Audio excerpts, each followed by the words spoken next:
হুজুর সাল্লাল্লাহু আলাইহি সাল্লাম বলেছেন যে মুনাফিকের আলামত হচ্ছে তিনটি। এই তিনটি আলামত কি কি সেটা আমি আপনি যদি না জানি, একজন মুসলমান হিসাবে আমার আপনার অবশ্যই জানা দরকার। তো আজকে এই তিনটি বিষয় আপনাদের সাথে আমি শেয়ার করব। অবশ্যই ভিডিওটা ধৈর্য ধরে দেখবেন। আমরা মুসলমান হিসেবে মুনাফিক এর কাজ কি কি দেখলে আমরা চিনতে পারবো, অবশ্যই এই তিনটা বিষয় জানা দরকার। এর মধ্যে এক নম্বরে রয়েছে মুনাফিক ব্যক্তি যখনই কথা বলবে সে কথায় কথায় মিথ্যা কথা বলবে। এই জিনিসটা মনে রাখবেন, সে যখনই কথা বলবে মিথ্যা কথা বলবে। আর দুই নাম্বার রয়েছে, আচ্ছা এক নাম্বার বিষয়ে যদি আমি বলি যে এক নাম্বার বিষয়ে আজকে আমাদের সমাজের মানুষ দেখবেন, যদি 100 জন মানুষকে এক জায়গায় করা হয় সেখানে দেখবেন মানুষ যদি 100টা কথা বলে সেখানের মধ্যে 90 থেকে 95টা মিথ্যা কথা থাকে। ভাই সত্য কথা কয়জন বলে? আবার অনেকে এরকম বলে যে ভাই আজকাল সত্য কথা বলে সমাজে বেঁচে থাকা যায় না, সমাজ জীবন পরিচালনা করা যায় না। তবে আমি আপনার কাছে প্রশ্ন করতে চাই যে এক নাম্বার বিষয় যেটা বলেছে সেটা কি আমাদের প্রিয় নবী রাসূল আরবি হুজুর সাল্লাল্লাহু আলাইহি সাল্লাম কি জীবন যাপন করেন নাই? আউলিয়া ইকরাম, সাহাবা ইকরাম, তাবেঈন, তাবেঈন ওনারা কি জীবন যাপন করেন নাই?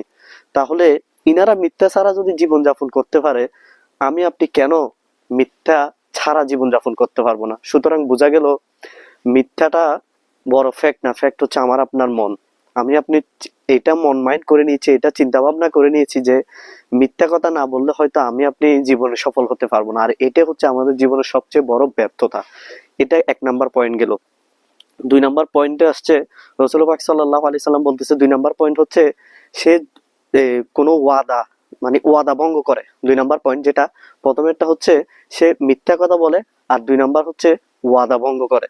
তা আজকে আমাদের সমাজে যদি আমরা দেখি মানুষ ওয়াদা ভঙ্গ করে প্রচুর পরিমাণ।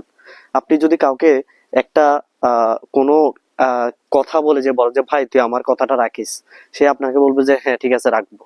বা আপনি কাউকে বলছেন সে রাখবে, কিন্তু দেখা গেছে সে 10 দিন পরে 5 দিন পর আপনার কথাটা অন্য কাউকে বলে দিচ্ছে। হ্যাঁ, আপনার একটা গোপন বিষয় অন্য কাউকে বলে দিচ্ছে। এক কথায় সে ওয়াদা ভঙ্গ করে। আপনাকে কথা দিছে, কথা দিয়ে আবার কথা সে ভঙ্গ করে। এটা হচ্ছে মুনাফিকের 2 নাম্বার আলামত। মুনাফিকের 3 নাম্বার যে আলামতটা রয়েছে সেটার মধ্যে রাসূল পাক সাল্লাল্লাহু আলাইহি ওয়াসাল্লাম বলতেছে সে আমানতের খেয়ানত করে। অর্থাৎ যারা আমানতের খেয়ানত করে তারা হচ্ছে মুনাফিক। এই ধরনের মানুষ থেকে আমি আপনি অবশ্যই দূরে থাকতে হবে।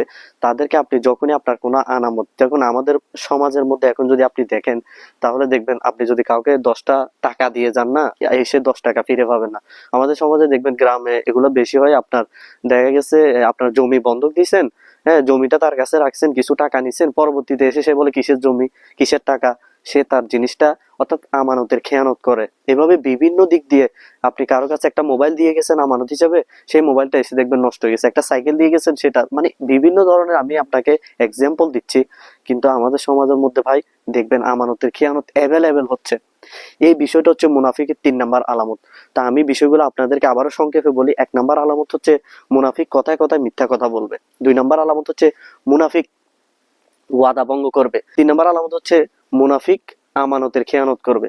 এই 3টা বিষয় প্রিয় ভাই, আমরা তো এখন আমি যখন কথাগুলো বলতেছি হয়তো অনেকে চিন্তা করতেছে না আসলে তো আমার ওই বন্ধুটা সে তো আমার কথা দিয়ে কথা রাখে নাই, আচ্ছা আমার অমুক ভাইটা তো মিথ্যা কথা বলে, আচ্ছা আমার অমুক ভাইটা তো আমানতের খেয়ানত করে। কিন্তু আমাদের সবচেয়ে যেটা আমাদের সমাজের মধ্যে এখন বড় ভাইরাস, সেটা হচ্ছে আমরা কখনো নিজেকে নিয়ে চিন্তা করি না।